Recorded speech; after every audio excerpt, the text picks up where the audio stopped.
Bismillahirrahmanirrahim. Assalamualaikum warahmatullahi wabarakatuh.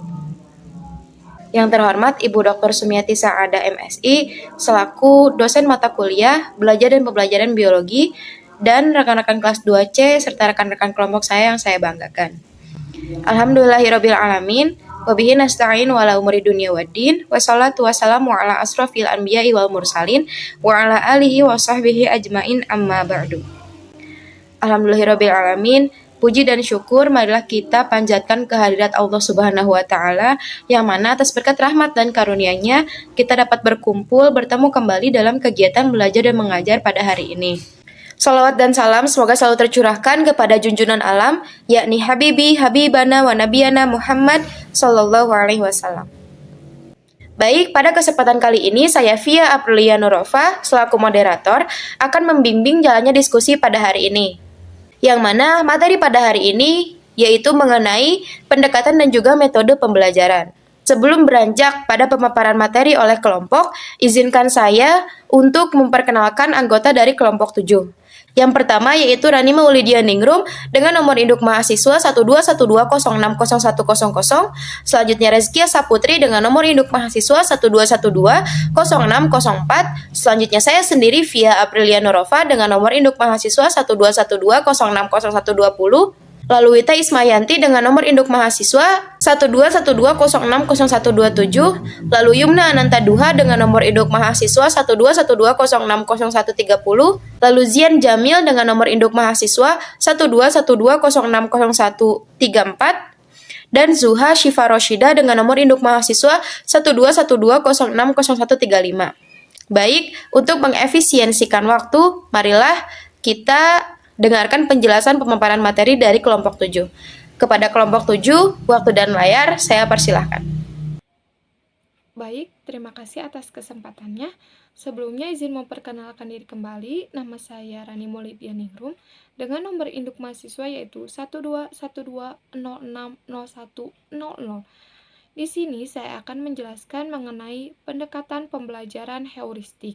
Sebelum membahas mengenai pendekatan pembelajaran heuristik, saya akan menjelaskan terlebih dahulu pengertian dari pendekatan pembelajaran. Pendekatan pembelajaran berasal dari dua kata, yaitu pendekatan dan pembelajaran. Pendekatan diartikan sebagai titik tolak atau sudut pandang pendidik terhadap proses pembelajaran yang di dalamnya mewadahi, menginspirasi, dan melatar belakangi metode pembelajaran dan lainnya. Adapun pembelajaran adalah upaya yang dilakukan oleh pendidik untuk mempengaruhi peserta didik agar belajar atau membelajarkan peserta didik. Dari penjelasan di atas, dapat disimpulkan bahwa pendekatan pembelajaran merupakan cara yang dilakukan oleh pendidik dalam membelajarkan peserta didik untuk mencapai tujuan pembelajaran. Selanjutnya, pengertian pendekatan pembelajaran heuristik. Heuristik adalah seni dan ilmu pengetahuan yang berhubungan dengan suatu penemuan. Heuristik berasal dari bahasa Yunani yaitu heuriskein yang berarti saya menemukan. Dalam perkembangannya, pendekatan ini berkembang menjadi sebuah pendekatan pembelajaran yang menekankan pada aktivitas peserta didik dalam memahami materi pembelajaran dengan menjadikan heuriskein atau saya menemukan sebagai acuan. Pendekatan ini berasumsi bahwa kegiatan pembelajaran haruslah dapat menstimulus siswa agar aktif dalam proses pembelajaran seperti memahami materi pelajaran, bisa merumuskan masalah, menetapkan hipotesis, mencari data atau fakta, memecahkan masalah, dan mempresentasikannya. Selanjutnya, macam-macam pendekatan pembelajaran heuristik. Pertama, penyelidikan atau inquiry. Inquiry secara harfiah artinya pertanyaan, pemeriksaan, atau penyelidikan. Inquiry adalah suatu proses yang mensyaratkan interaksi antara pendidik, peserta didik, materi pelajaran, dan lingkungan pada level yang sangat tinggi.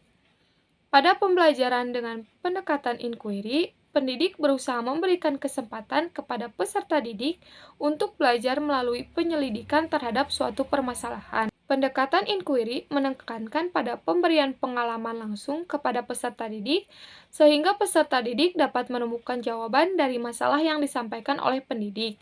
Peserta didik mengeksplorasi pengetahuan dan pengalaman belajarnya. Pelaksanaan pendekatan inquiry ini biasanya dilakukan bersamaan dengan metode eksperimen, demonstrasi, atau investigasi. Kedua, penemuan atau discovery.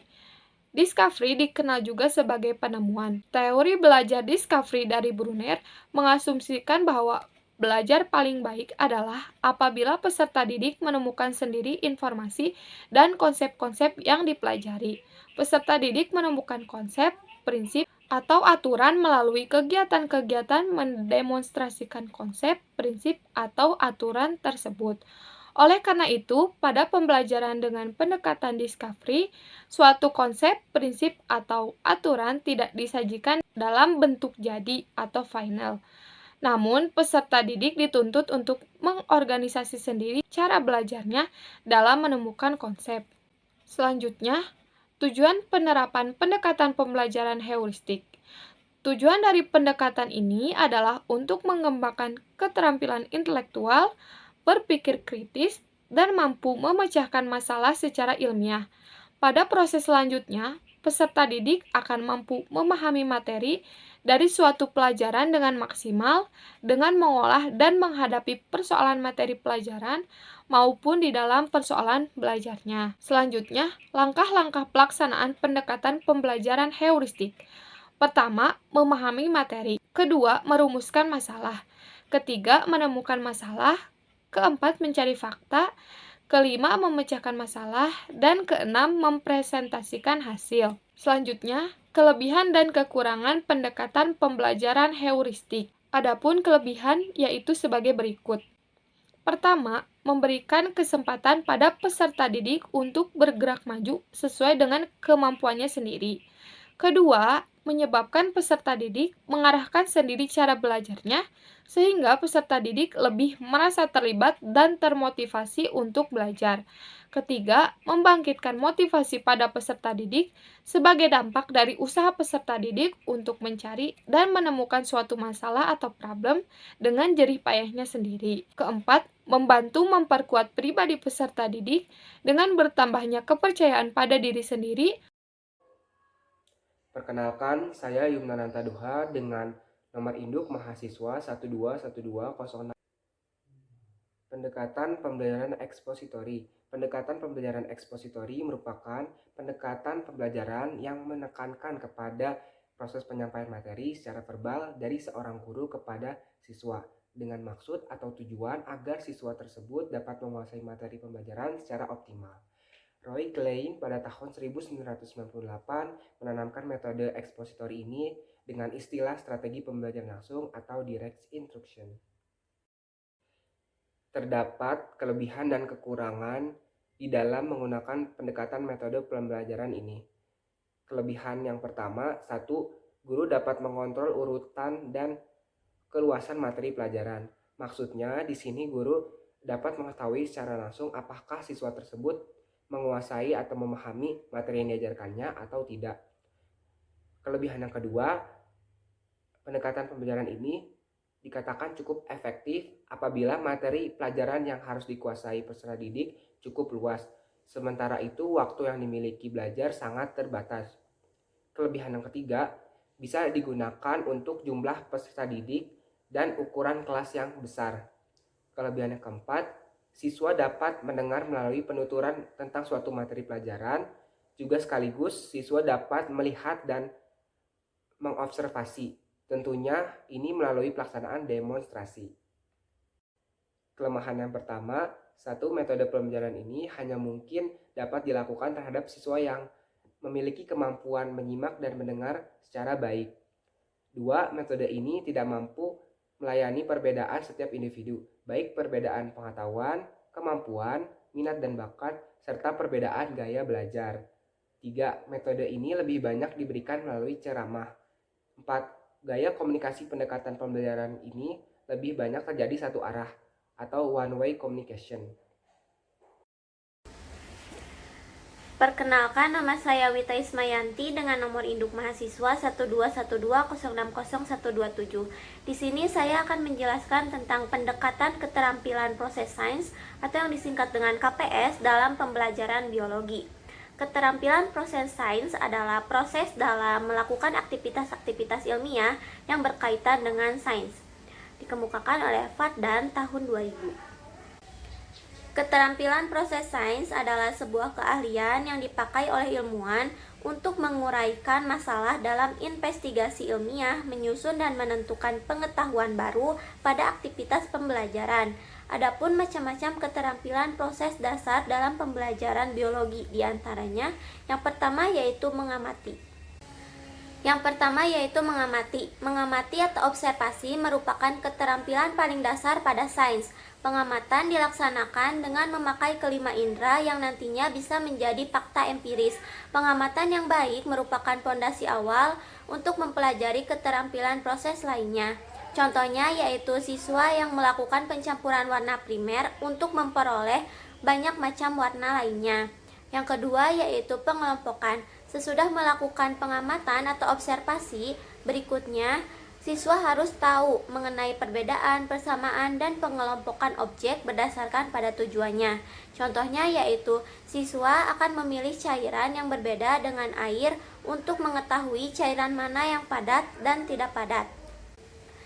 Yang ketiga yaitu mengukur. Proses pengukuran ini sangat penting pada saat siswa sedang melakukan pengumpulan, perbandingan, dan penafsiran data. Contohnya yaitu siswa akan memakai stopwatch untuk mengetahui kecepatan lari orang lain. Yang keempat yaitu berkomunikasi. Komunikasi di sini bisa dilakukan dengan media grafik, peta, tulisan, lisan, atau presentasi, dan diagram. Contohnya yaitu siswa akan membuat grafik garis yang mengidentifikasi hubungan antara kecepatan dan berat kelereng. Yang kelima yaitu menyimpulkan. Kesimpulan merupakan penjabaran yang berdasar pada pengamatan. Ini adalah hubungan antara apa yang diamati dan apa yang telah diketahui. Contohnya yaitu siswa akan menulis kesimpulan pada akhir proses pengamatan. Yang keenam yaitu prediksi. Prediksi adalah tebakan atau ramalan yang berdasar pada pengamatan dan kesimpulan. Prediksi bisa berupa peristiwa atau kejadian yang diamati. Bisa juga berupa pengetahuan yang telah diteliti sebelumnya. Contohnya yaitu siswa akan menulis hipotesis mengenai pengaruh garam pada pembuatan telur asin. Adapun keunggulan dan kelemahan yang dimiliki pada pendekatan keterampilan proses sains. Yang pertama yaitu keunggulan yang dimiliki dari pendekatan keterampilan proses sains diantaranya. Yang pertama yaitu memberi bekal cara memperoleh pengetahuan. Yang kedua, keterampilan proses merupakan hal yang sangat penting untuk pengembangan pengetahuan masa depan. Yang ketiga yaitu keterampilan proses bersifat kreatif. Siswa aktif dapat meningkatkan keterampilan berpikir dan cara memperoleh pengetahuan. Adapun kelemahan yang dimiliki dari pendekatan keterampilan proses sains diantaranya yaitu yang pertama yaitu memerlukan banyak waktu sehingga sulit untuk dapat menyelesaikan bahan pengajaran yang ditetapkan dalam kurikulum. Yang kedua yaitu memerlukan fasilitas yang cukup baik dan lengkap sehingga tidak semua sekolah dapat menyediakan. Dan yang terakhir yaitu merumuskan masalah, menyusun hipotesis, merancang suatu percobaan untuk memperoleh data yang relevan adalah pekerjaan yang sulit. Tidak setiap siswa mampu melaksanakannya. Baik, izin memperkenalkan diri kembali. Saya Rizky Saputri dengan NIM 12120600104. Di sini saya akan melanjutkan materi saya yaitu tentang hakikat metode pembelajaran. Menurut Nana Sujana, metode pembelajaran ialah cara yang dipergunakan guru dalam mengadakan hubungan dengan siswa pada saat berlangsungnya pembelajaran. M. Sopri Sutikno, metode pembelajaran adalah cara-cara menyajikan materi pelajaran yang dilakukan oleh pendidik agar terjadi proses pembelajaran pada diri siswa upaya mencapai tujuan. Dari pengertian di atas dapat dikemukakan metode pembelajaran merupakan salah satu cara strategi yang dilakukan oleh guru agar terjadi proses pembelajaran pada diri siswa untuk mencapai tujuan. Sekian dari saya, materi selanjutnya akan dilanjutkan oleh rekan saya. Sebelumnya izin memperkenalkan diri kembali, nama saya Syifa Roshida dengan NIM 12120600135. Pendekatan pembelajaran di SD, SMP, dan SMA. Pendekatan pembelajaran atau teaching approach merupakan suatu rancangan dalam memulai serta melaksanakan pengajaran suatu bidang studi atau mata pelajaran yang memberi arah dan corak kepada metode pengajarannya dan didasarkan pada asumsi yang berkaitan. Menurut Muhammad Surya 2004, fungsi pendekatan sebagai berikut. Yang pertama, memberikan garis-garis rujukan untuk perancangan pembelajaran. Yang kedua, menilai hasil-hasil pembelajaran yang telah dicapai. Yang ketiga, mendiagnosis masalah-masalah belajar yang timbul. Yang keempat, menilai hasil penelitian dan pengembangan yang telah dilaksanakan. Adapun pendekatan pembelajaran terbagi menjadi 6, yaitu sebagai berikut. Yang pertama, pendekatan kontekstual atau pembelajaran kontekstual atau kontekstual teaching and learning. Melibatkan siswa dalam memahami ilmu, pengetahuan yang telah diajarkan dan dapat menerapkannya dalam kehidupan sehari-hari. Pendekatan ini berkaitan dengan beberapa strategi pembelajaran seperti pengajaran autentik yang memperkenalkan siswa dalam mempelajari konteks bermakna, inquiry based learning, problem based learning, service learning, dan project based learning. Yang kedua ada pendekatan lingkungan yang memanfaatkan lingkungan sebagai sasaran belajar, suasana belajar, dan sarana belajar. Yang ketiga, pendekatan tujuan pembelajaran yang berorientasi pada tujuan akhir yang akan dicapai. Yang keempat, pendekatan konsep, yaitu abstraksi dari ciri-ciri sesuatu yang mempermudah komunikasi antar manusia dan yang memungkinkan manusia untuk berpikir. Yang kelima, pendekatan sains, teknologi, dan masyarakat atau STM, yaitu pendekatan yang dimaksudkan untuk mengetahui bagaimana sains dan teknologi masuk dan mengubah proses sosial di masyarakat. Dan yang terakhir, pendekatan terpadu, yaitu menggabungkan dua unsur atau lebih ke suatu kegiatan pembelajaran. Untuk materi selanjutnya akan disampaikan oleh rekan saya. Baik, izin memperkenalkan diri kembali. Saya Fia Aprilia Nurova dengan nomor induk mahasiswa 12120600120 akan memaparkan mengenai materi selanjutnya. Memes berpendapat bahwasannya pendekatan starter eksperimen merupakan pendekatan komprehensif untuk pengajaran IPA, meliputi biologi, kimia, dan fisika, yang biasanya mencangkup berbagai strategi pembelajaran yang diterapkan secara terpisah atau kadangkala tanpa rencana.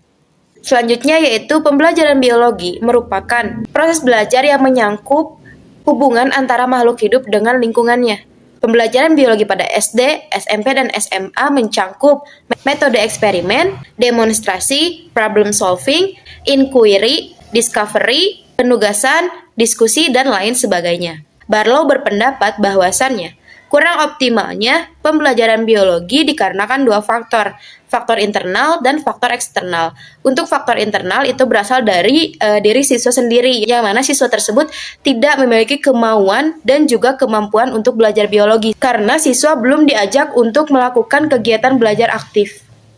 Dan adapun faktor eksternal yang mempengaruhi ketidakoptimalan pembelajaran biologi ini, antara lain penggunaan metode pembelajaran biologi yang masih belum mencerminkan sains, dan juga keterampilan proses sains dan kreativitas verbal belum diperhitungkan secara optimal.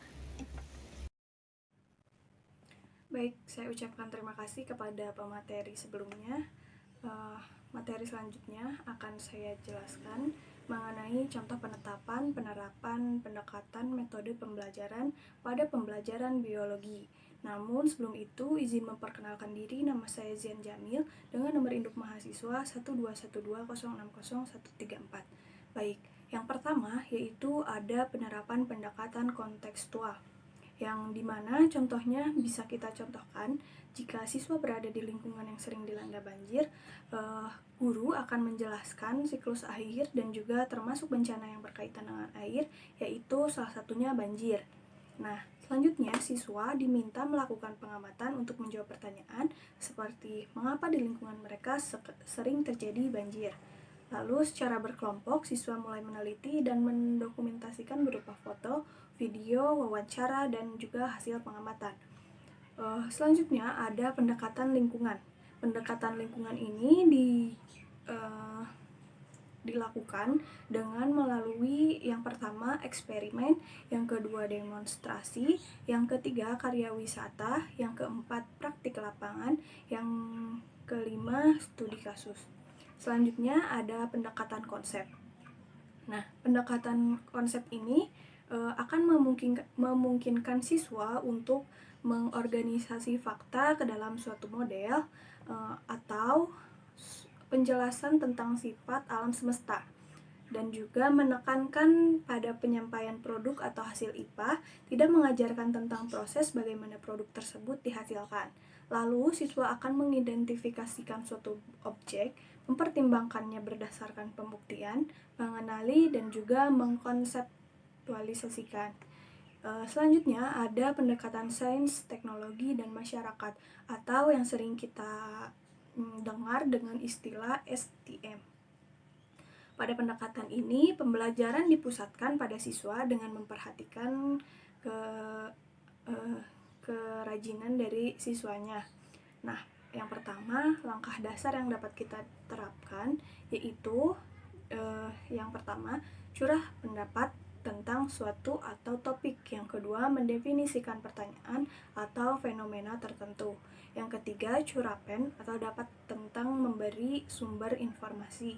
Yang keempat, menggunakan sumber untuk mendapatkan informasi. Yang kelima, melakukan analisis, sintesis, evaluasi, dan menciptakan sesuatu dan melakukan tindakan nyata. Yang terakhir, ada pendekatan terpadu, di mana dalam langkah ini guru mengajak anak didiknya untuk bersama-sama memilih dan mengembangkan topik atau tema tersebut. Pembelajaran terpadu dapat dilaksanakan dengan dua cara, yaitu memadukan siswa dan juga memadukan materi-materi dari mata pelajaran. Tujuannya yaitu untuk mengintegrasi melalui pemaduan siswa dan juga mengintegrasi materi mata pelajaran yang dengan cara ini akan memadukan materi dari beberapa mata pelajaran dalam satu kesatuan kegiatan pembelajaran. Sekian materi yang dapat saya sampaikan. Mohon maaf apabila ada kekurangan. Saya ucapkan terima kasih. Saya kembalikan kepada moderator.